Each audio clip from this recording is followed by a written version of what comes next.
This video is made for adult collectors because it's really funny that the ambulance is named Flatline. We got Red Alert, Broken Red Alert, Evil Red Alert, a G1 Red Alert.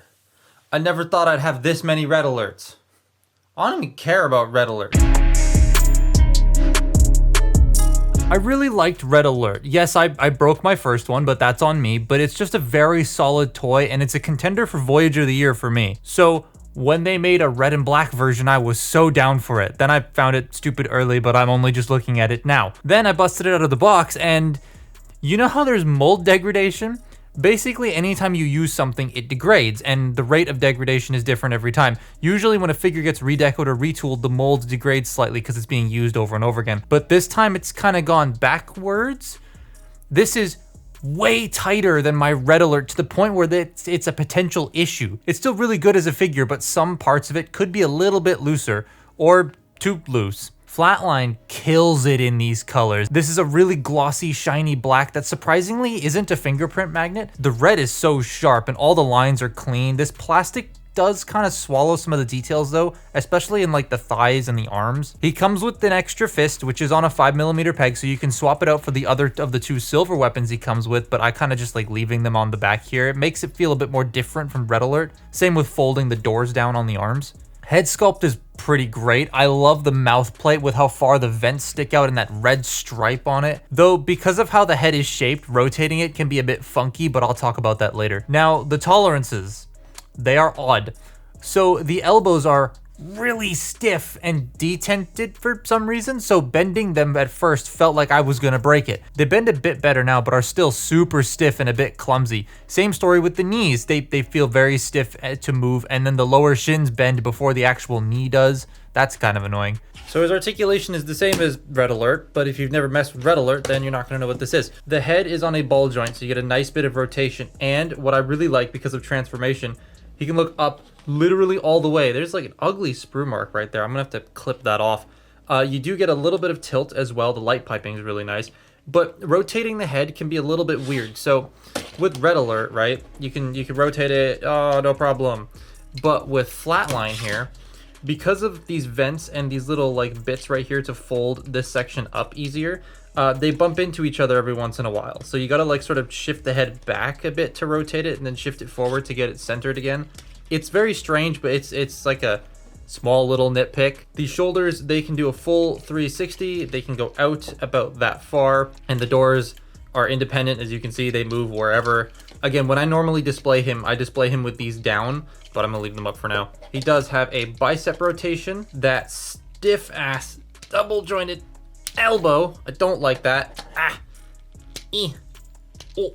Okay, both wrists have a wrist swivel, even though this one is a 5mm peg. So yes, that does mean you can give it to Red Alert if you want to. There you go. Now he has a glove on. Hooray. He does have a waist joint, but it's locked, and you gotta unpeg the backpack. Now you have full access to the waist joint and a backwards ab crunch just due to transformation. But yeah, the backpack does have to come unpegged for that. The hips, they can go forward that far. They can't go back at all unless, again, you unpeg the backpack, then they can go out that far. He can do almost a full split. You do have thigh rotation. That single jointed knee that bends here, not here, but if you just go to bend it, that's gonna come unpegged. So you have to come like right under here, grab it, and then push and bend it, and it's really stiff. But it bends 90 degrees, which is nice. These can rotate as well if you want those to stick out like that. I just prefer them down. The heels on mine are really loose. They're constantly folding themselves down, which is very annoying. Red Alert didn't really have that issue much, but this one does. But you do get ankles that can go down, they can go up all the way, and you have a crazy ankle pivot. So very, very posable mold.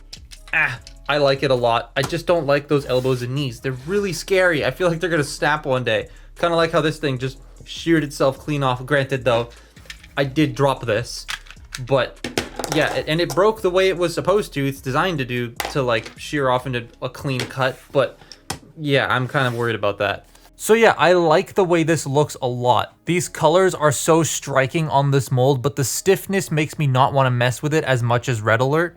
All right, so those tolerance issues also cause slight problems in its transformation. you can see my backlighting in the shot, move the camera. So to start with, we're going to fold the heels away and then fold up the feet, then unclip this and bring it around. Now, there are some loose tolerance issues as well that pertain to the transformation, specifically the one you saw earlier with the back piece. So you fold the back piece out. Now on my copy, it folds out this way, but if I go like a millimeter past clearance, it comes right off. It's not the most strong thing in the world, and both of these copies of Red Alert don't have this issue, so that's fun. But you bring the legs together, then you want to take the arms, bring them down, and fold them across the door. So down, then across the door, then bend inward. Okay, there's one. And then bend the other one. Oi. Okay, well, I got both of them in. Then we're going to take this section here, open it up, open this piece up, fold the head all the way in, close that section up, and it will peg into the rest of the hood, I guess. Bring this out, bring the arms in, bring the legs up. Now, there are a couple of tabs here on the, well, you cannot see that at all. There are a couple tabs on the doors here that need to hook underneath this section, and that's kind of a bit frustrating to do every once in a while. Also, he does come with the little claw thing. It's stored right in there because he's got the fold-out gun.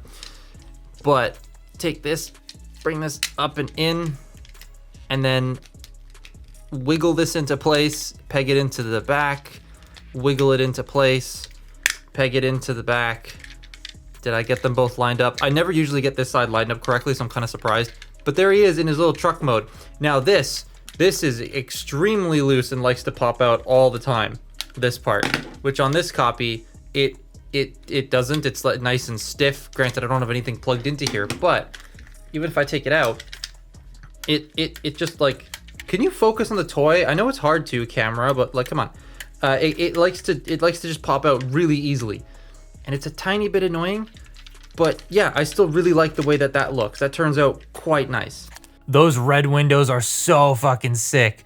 This looks evil. Bad guy ambulance transformers are always super fun to me. Reminds me of James May's Hearstambulance, because if the patient dies, you still have a job. The heartbeat stands out so much more on this deco, and those little red vents on the hood at the front. The rear vents are like red trimmed and silver painted, which is just chef's kiss, because the original they weren't painted at all. Also, this alt mode is still as solid as a rock. Nothing wants to come undone.